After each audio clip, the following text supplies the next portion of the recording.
Now, and this is the final part of my opening statement, the poster person for the entitlement society is Sandra Fluck. You know Sandra? I left 2 tickets for Sandra, plus a month's supply of birth control pills at will call. Is she here tonight? No, she's not. Sandra, buy your own coupon, right? We shouldn't be paying for this or a lot of other stuff. That's why we owe $16 trillion. Thank you very much, ladies and gentlemen. That's it for me. Be safe, Mr. Stewart.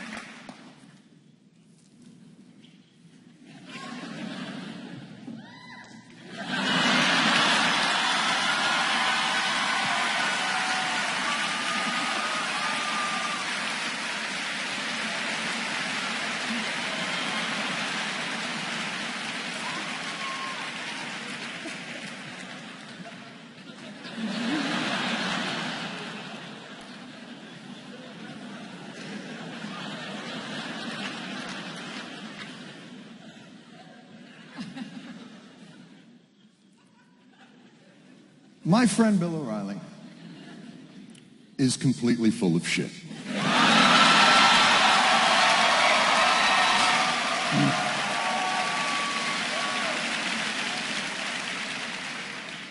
Now, he and I agree this country does face some problems. We do have some issues. What we disagree on is the scope of these issues and the cause of these issues and the timing of these issues. I believe we have very complex problems in this country, like we have had in this country low since its inception.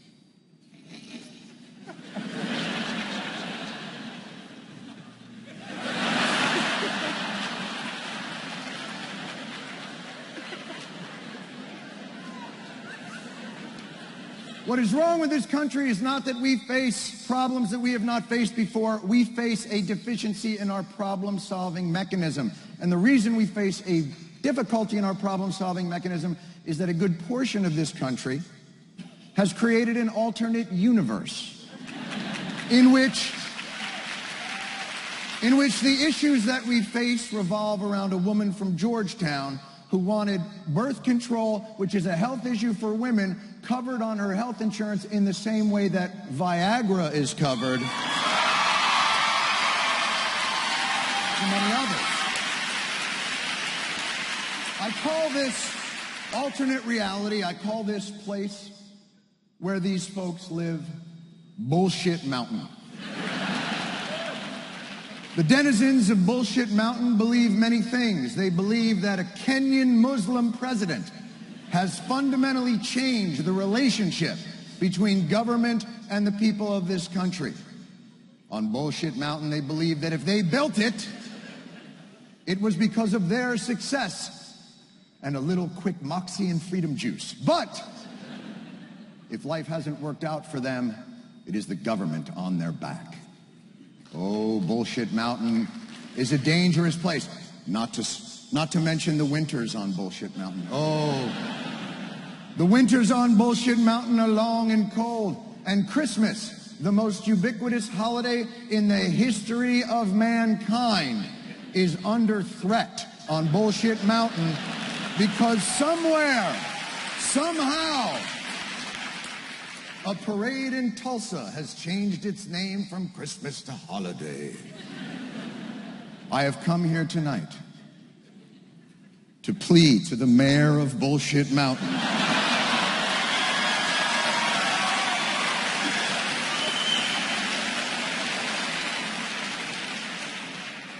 talk to your people. Now, I know that you don't live on Bullshit Mountain year-round. You obviously have to leave for provisions, and I believe you have a summer place. But until we can agree on a reality that exists in this country, you and those denizens believe that we face a cataclysm, a societal cataclysm between freedom and socialism. And on Bullshit Mountain, our problems are amplified and our solutions simplified. and that's why they won't work. We face a debt crisis that we've never faced before. We are merely weeks from being a failed state or even worse, Greece. And the way to solve it is to kill Big Bird. Now, let me say this. That is not a solution. And I believe tonight we will take you down from the mountain. And you can come live amongst the people once again. Thank you. I don't really have to.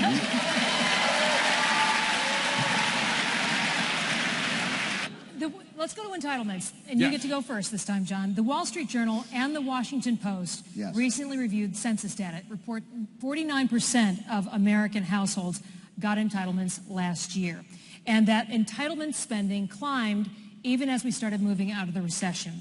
So, John, do you think the expansion of entitlements is necessary, and is there a possibility it's turning us into a nation of takers?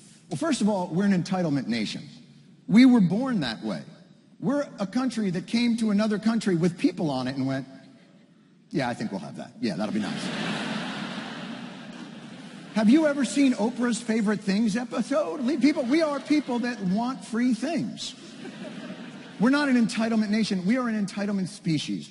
But the point of this is, has this president fundamentally changed the relationship between entitlements and the government? And that is why it's important to look at his predecessors and what has gone before it.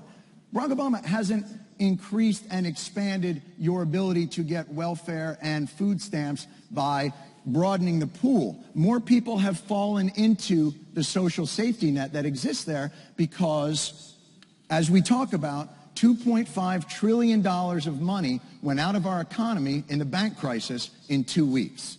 So we can all talk about how the government is spending too much money and the free market has to take us out of it, but nobody talks about the flip side of the free market, which is the bust.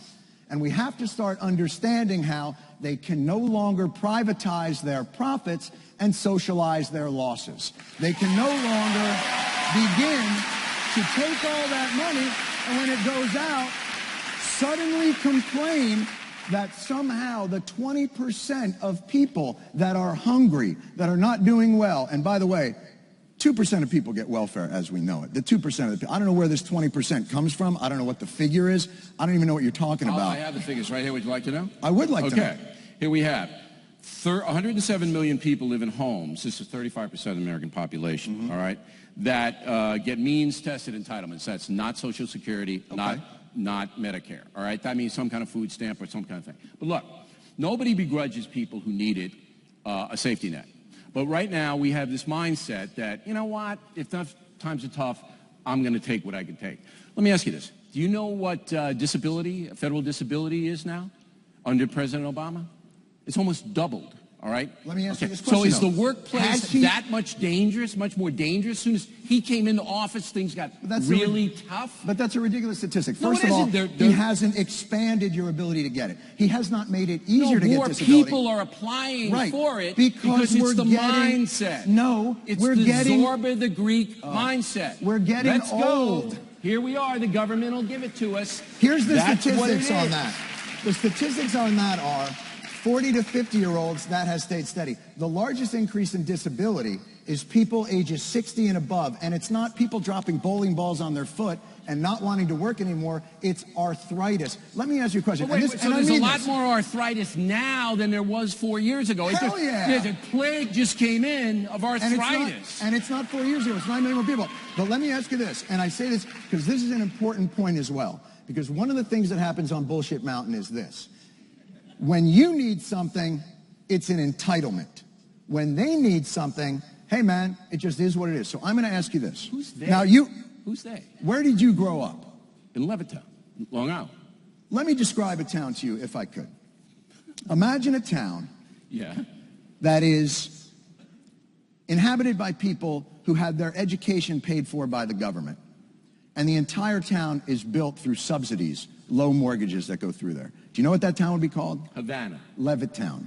Oh, Levittown is based on the GI Bill and subsidized housing. It was created for veterans coming back from World War II. The housing wasn't subsidized. It was absolutely subsidized with low mortgages. The low mortgages. The houses stayed the same. The Levitt brothers made billions. I understand. All right? So the houses weren't subsidized. It was low mortgage rates for the guys who was fought. subsidized. It's subsidized housing. So you grew up in subsidized housing, my friend. Second of all, when your father left his business, what did he leave with? What did he leave? His shoes. No. What did he take when he left? Tell the truth. What did he take? He filed for what? He filed for Social Security? No. What? Disability. No, he didn't.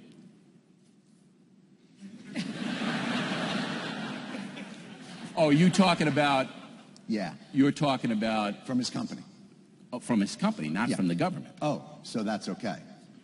See, well, this is the problem. He had colitis. Okay. Well, he had colitis. I see. So and he didn't, wait a minute, hold it. Right. He didn't file a federal, to his company. And what do you do if your company doesn't provide that? What do you do? Yeah. But you have colitis. But you have colitis. And you don't have a company, you work for the government. Nobody begrudges, what do you do? Wait. Nobody begrudges people who are ill on the job if they're ill on the job. You just begrudged. No, You've been begrudging all night. This is nothing but begrudging. All night long, begrudge.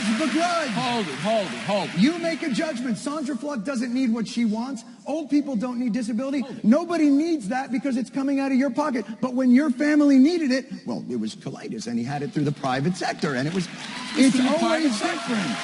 Through the private sector. It was through the private sector. What is wrong with you? He worked for a company. Because he not was everybody ill. works for a company that provides that. If they genuinely need it, there's no beef. If they genuinely need it, there's no beef. Nobody. But you're telling me in the last 4 years, the workplace, arthritis has swept in, and twice as many people have it than they did 4 years ago? Look, this goes back to buy your own, okay? The mindset is, if I can gin the system, I'll do it because it's easy. Because we can do it now, because that's the culture. Do you not see the riots in the street in Spain and Italy and Greece? Do you not see them? What are they rioting about? Cutbacks in their entitlements paid for by the government, not Caltex. All right? But the point is hold it. Right. And my father's salary, a portion of it, went into that fund in case he needed that disability. He doesn't know the difference between the private and the public sector. We don't have any beef with private companies providing whatever they want. That's the free marketplace. But when you get a Sandra Fluck saying, I'm entitled to my birth control paid for by the taxpayer, that's insane. All right?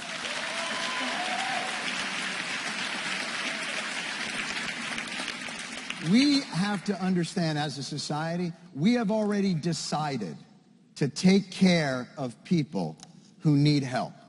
That's the society that we have. Who need help? Who need help? But nobody is arguing that people with fraudulent claims should get them. Okay, then you explain. What the argument should be is... I want to know, on your platform, why there's an explosion in disability in 4 years.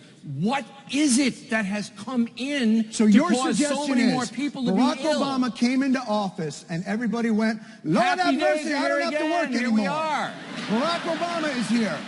Barack Obama did not change the rules for entitlements in this country. He made it a lot easier to get them. Sure he did. He didn't. They advertise on the radio for food stamps. Are you kidding me? Why is it that if you take advantage of a tax break and you're a corporation, you're a smart businessman, but if you take advantage of something that you need to not be hungry, you're a moocher? What kind of business is that? It's ridiculous. Let's say this. See, here's the problem with Bullshit Mountain. Let me get this in here. They don't see the connection between government action and moving forward. Here's an example. At the Republican convention, there was a woman up there who had won 4 gold medals in shooting. A wonderful, exciting American story. And when she was on stage at the Republican convention, she talked about how the women at the Olympics crushed it, did great, won more medals than women at the Olympics had ever won in the history of the Olympics. The U.S. women would have finished 9th if they were a country.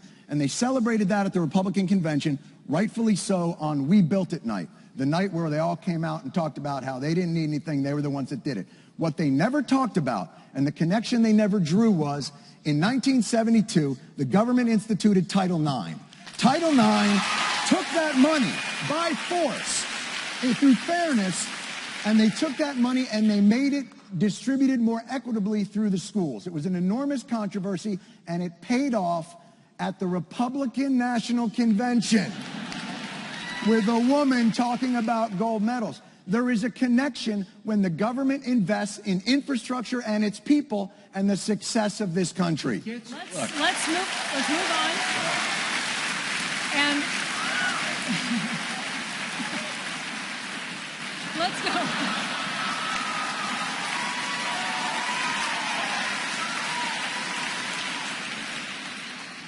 Climbing the mountain. Sarah from Massachusetts asks, what's the most valuable thing you've learned from hearing the other person's point of view? Let me answer that first. Okay. Now I know I'm right.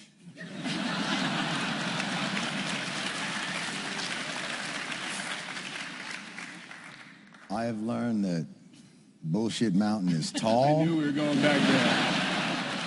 I knew Bullshit that. Mountain is wide. And it deep.